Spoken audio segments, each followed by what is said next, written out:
welcome back to Donica and Shelby Read. I'm Donica. I'm Shelby. And today we are doing the mid-year FreakOut book tag. I hope that's what it's called. So we're answering about 12 questions over the books that we have read this year. This made me realize, looking through all my books, that I've had a pretty dry year in terms of like blow my mind 5-star books. I've really not read a lot. So hopefully that's going to make me more conscious of what I'm reading. Kind of the same thing for me. Some of these questions asked about like characters and stuff, and I don't even know if I had a standout. Like, we'll talk about that later. But yeah, I feel the same way about my year so far of reading. Is that I kind of didn't have the connections that I had last year, but granted, last year we did Hunger Games May, and I couldn't stop talking about the series for the rest of the year, so maybe I need to find like another YA thing that I'm like, we've got to do this together. But the Hunger Games was like another level. It just was groundbreaking, amazing. So I'd love to start another series. That's something that I'd love to do. I just don't even know where to start. So if y'all have any recommendations, I don't even care what genre it is. I'm trying to get you into A Court of Thorns and Roses. We'll see. The first question is best book. The best book that I read this year was Anxious People by Eric Backman. Oh, what? Edit this out. No, I'm not. Anxious People by Fredrik Backman. Did you call him Fredrik Frokman? I'm so sorry to you, Mr. Backman. Incredible alter ego. Yeah, definitely. If he ever wants to write another series and make it evil. Shanika and Shelby. Anxious People was amazing. Loved it. Talk about it in recent reads, in the most recent reads that we're posting, whether it's before or after this one. Amazing. Loved it. I had to remind myself during my recent reads that people weren't there for an Anxious People like book talk, so I had to stop talking about it. But it was amazing. I would recommend it to anybody. You actually recommended it to me, and I'm gonna order it next month with my book of the month. So I'll be reading it next month. I would give it to you, but I read it on Libby. Yeah, well, it's okay because I want the book of the month.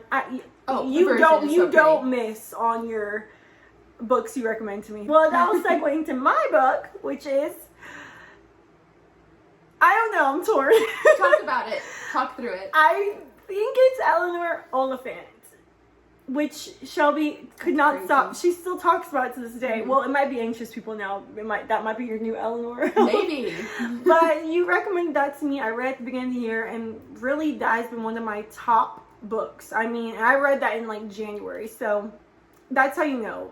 One, my year's been dry, and two, your recommendations don't miss. And then just quickly, I need to do a middle grade. Y'all know I read a lot of middle grade, and this is probably my favorite middle grade book I have read this year. It's Wilderlore, The Accidental Apprentice by Foody. I cannot stop raving about this. It reminds me of like Pokemon almost, because these creatures go on you like a tattoo and come off of you when you call upon them. It has so much potential. This is the first book and it came out in March, so we'll have to wait another year.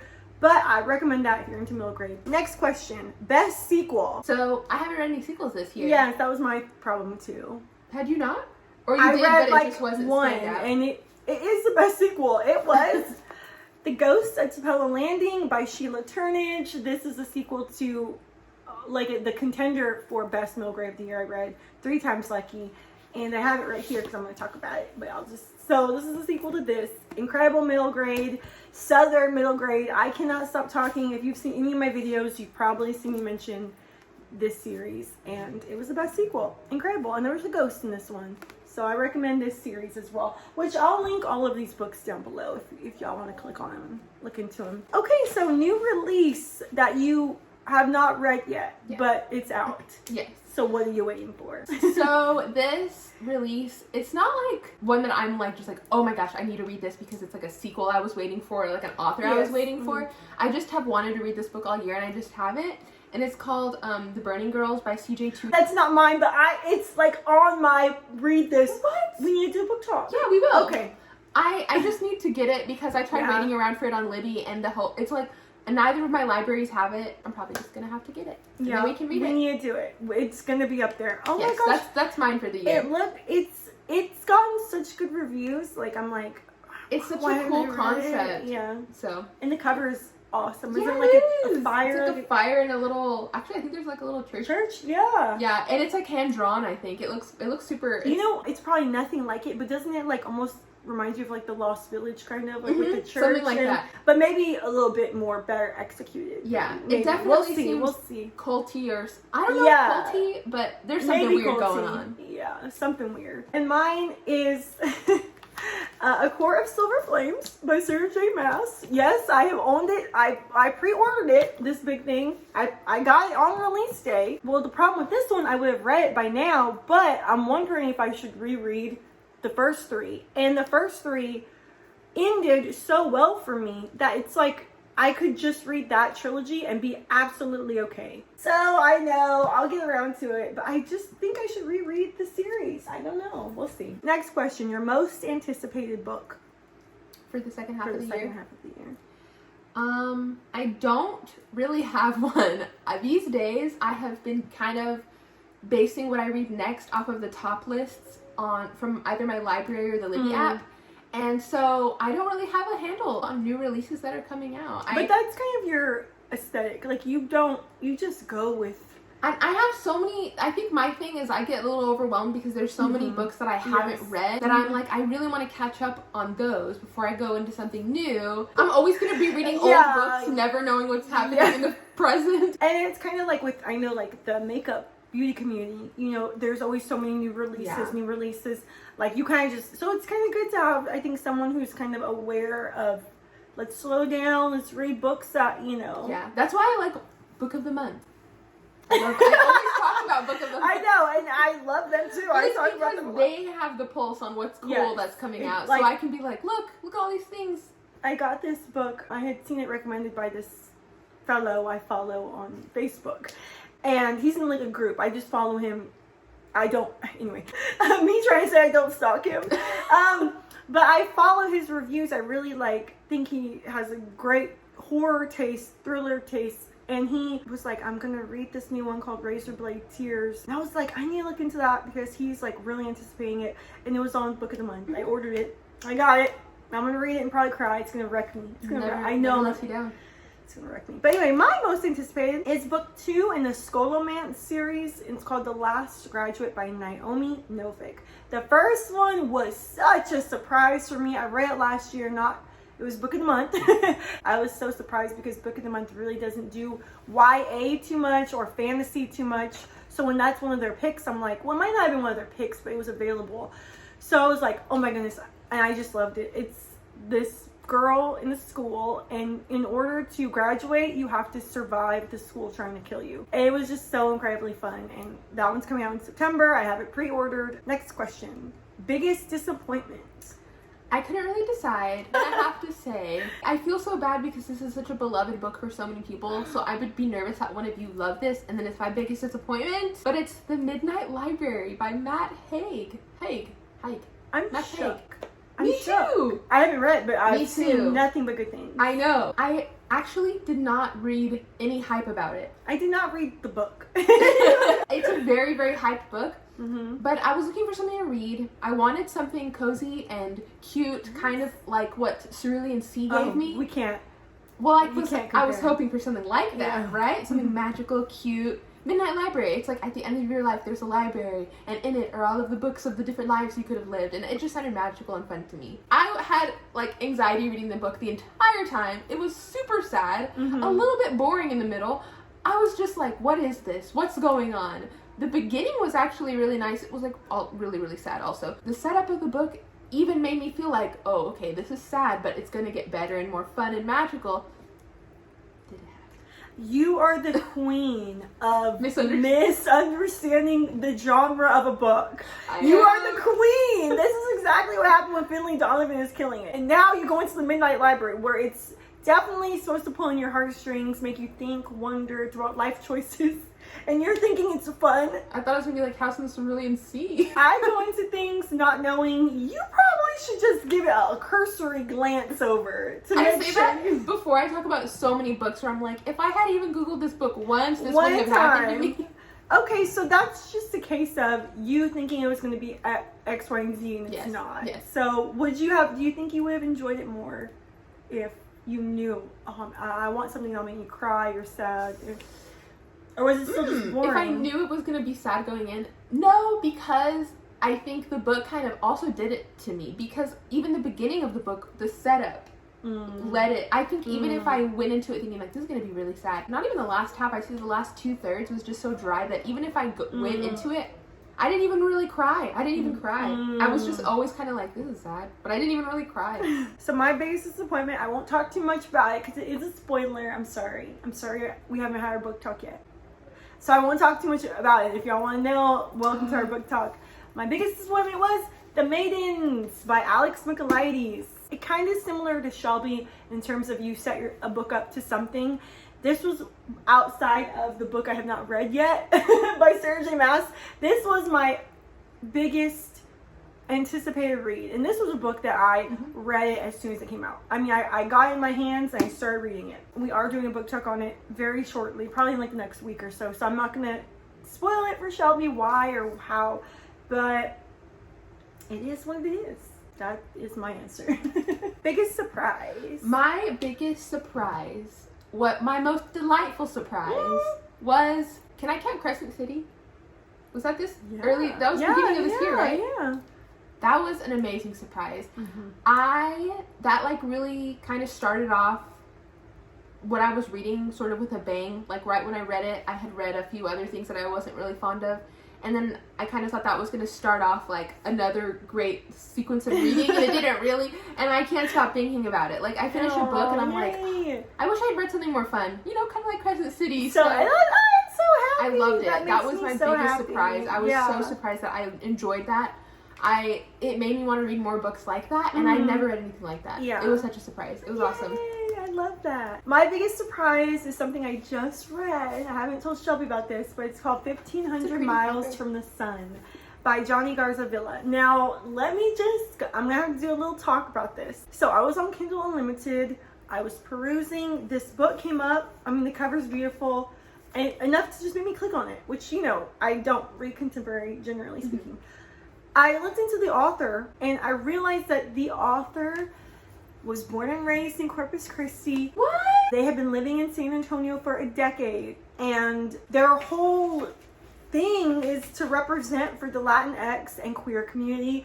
You know, San Antonio. You know, I get emotional like for anything, but when there's someone like them representing hard for South Texas and the LGBT plus community, amazing. I had to order a physical copy, and I actually found their Instagram and I commented on one of their pics, and I just said how much it moved me and how I'm just, please keep representing for us. And they were like, oh my god, like responded, and it was like incredible. And you should have asked if they were going to Fiesta. That was my biggest surprise, and I'm like gonna probably buy 50 more copies. I saw they were in San Antonio signing some at this little bookstore. I'm like, I'm gonna go get a signed one. Go get your chicken on a stick and then get that signature. Oh, and their next book is gonna be in San Antonio. It's gonna be based in San Antonio, so I will be looking out. Way to go, Jonny. A new debut author or a new to you author? New to me, it's gonna be Fredrik Backman. After I finished Anxious People, I went to just see what other people thought about it, and it had pretty high acclaim. I was actually glad because I really liked it and I really liked the writing. But people kept saying, like, I'm so glad this is the book that he came out with after such and such. Like, everybody kept mentioning his other books that Do you remember what it was called? No, but I want to read it. Oh, okay. And so I actually am really excited to read what else he has come up with, because he's so smart. Like, I say this in my recent reads, but it feels like he's lived 100 lives. Wow. Because he has such a great understanding and just grasp of, like, humanity, and he's so wise. Like, you can just hear his wisdom through his writing, and I'm like, I want to hear your takes on everything. Oh my gosh, I cannot wait. So my new to me, he's not a debut author, but it's Blake Crouch. He is a sci-fi author that has been around. I actually watched Wayward Pines with my husband years ago. I've been meaning to pick up Recursion for, like, since we started this channel a year and a half ago. I finally did this year, and it was so fun. I wouldn't say I'm like a sci-fi girl, but this was, the way he does it is like intellectual and deep, and like it moved me, but not in a way that was too much. I am gonna pick up everything else from him. Dark Matter was another one he did before this one. I'm on it. I can't wait to read. He is incredible. I love him. New favorite character. I don't really have one. You don't have a new favorite character. I really, like, even in something like Anxious People, which is, I realize is probably going to be my Eleanor Oliphant, because I'm realizing how many answers it fits for me. Even then, it's like, I wouldn't really say any of them were like a character that I'm like carrying with me all year, because I'm like, oh, I just love this character so much. So, yeah, it's so sad. I don't really have any characters that are like my new like book friends or any of the ones from Crescent City. You didn't like her, the main one. You know what? Why didn't I include any of those characters? Danica? I mean, oh yeah, I was like, why didn't I? I didn't even read it this year. You want to know who my the low-key favorite character from that book was? The Merman. Oh! I want more from him. That was actually an excellent cast of characters. She does make amazing characters. I'm actually really sad that I didn't think about those characters. I might have just done something there for you. Yeah. Honestly, any of those characters, everybody was so good. My favorite character is Mo from 3 Times Lucky. If there's one thing I like, if there's one thing I'm gonna love to read about, is a strong, middle grade female character who is sassy and unapologetically so. I love her. So that is my favorite character. A book that made you cry. Mine is Anxious People. I could have also said Crescent City for this one. I love books that make me cry. I love it. It's so therapeutic for me. I love just like bawling over something. It's so therapeutic. I love crying. Big advocate for crying. Anxious People is the only one that really had that like pang to the heart, that good therapeutic cry. I'm not ready for that. Where it's like, thank you for understanding, Mr. Backman. Like, so good. So yeah, I couldn't. I'm sorry. It has to be for Anxious People. Mine was Eleanor Oliphant. That's the one that I cried with almost every book. It's like my thing. But the change of me hating her in the beginning and being like, what? I don't want to talk about it. From hating her and being like, and almost like disliking you for suggesting it, because I'm like, why would you put me through this? To the growth of me understanding her and being like, oh my gosh, I am her, and I feel her pain, and at the end I'm just like, oh, it broke me. It really did, but in that good way where I'm like, I'm rooting for you so hard. I love you so much. A book that made you happy. My answer says, I don't know if I've read a happy book this year. Oh my god, are you okay? I'm okay. Every book that I've read, I've been searching for that, like... Not you thinking the Midnight Library was gonna be my happy book. I really thought that was gonna be my happy book this year. I even thought back and I was like, God. Yeah, seriously. Crescent City ended up being a happy book, but even Crescent City was sad. Like, I haven't read a feel-good book yet this year. I really haven't. I'm gonna have to find you one. I might have to go into the middle grade territory. You might have to. I might have to give you my happy book, which is 3 Times Lucky. The entire series. Anytime I'm feeling down or in a slump, this is gonna be my go-to series now. To just read it quickly and fall in love with the characters and the setting all over. I love it. Last question. What was your most beautiful book this year? Oh my gosh, I skipped that one because you go first. I'm gonna think really quickly. You think. How did I not do that one? I read that question. Mine are sorry, keep going. Mine are basically all of the Riley Sager book. Basically all of the Riley Sager books. He knows what he's supposed to do and when he's supposed to do it. I love that they all go together. I have actually all of the book of the month. I've been talking about it. I ordered this one, pre-ordered it, and then I got the book of the month edition because it did end up coming out in July. So I gave this one to Shelby. So she's excited, I think. So anyway, I mean, he knows what he's doing. My prettiest book, You're like, it's now I own this. Probably my book of the month edition of Transcendent Kingdom by Gyasi. It's like just this beautiful like millennial baby pink, and then the book of the month emblem is foiled gold. So that's probably my most beautiful book that I have. I love having it in my little book of the month lineup. And it's little gold. Gosh. So, yeah. Well, that wraps it for our mid-year book FreakOut tag. I definitely want to be more conscious of what I'm reading. I want like our end of the year to have a lot more 5 stars. Like I think that's a mid-year resolution. We need to be like, stop wasting your time on things. I don't know. True. You heard it here first. No lies were told with that one. But I guess that's all, y'all. As always, don't forget to like, comment, subscribe, share if you care. And until our next video, y'all take care, and we will see you next time. Bye!